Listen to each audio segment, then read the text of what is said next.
Hello everyone, this is Gary, and today we're doing another life skills video. The life skill we're looking at today as part of a series of videos is drawing and sketching. The way in which these videos work is as follows. I've gone to a location and taken a photograph, thinking as I do so about its composition. I've brought it back and then ran it through some photo editing software to produce an initial outline which I can then use as the basis for my drawing. I then sought to copy that so that I can produce my own version, my own drawing, and as I don't have a great deal of expertise, but I am trying to learn to draw and to sketch, I've used what techniques and facilities and applications that are available, including projection, tracing app, and camera Lucida, to produce in the end what I hope is a satisfactory drawing. So without more ado, as they say, let's just get into it.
Okay, so that was a brief, short life skills video on the subject of drawing and sketching, part of a series of videos on that topic.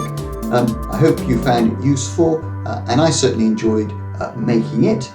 Now, if you like this kind of video, please mark it as a like, and if you wish to see more videos like this, then please subscribe.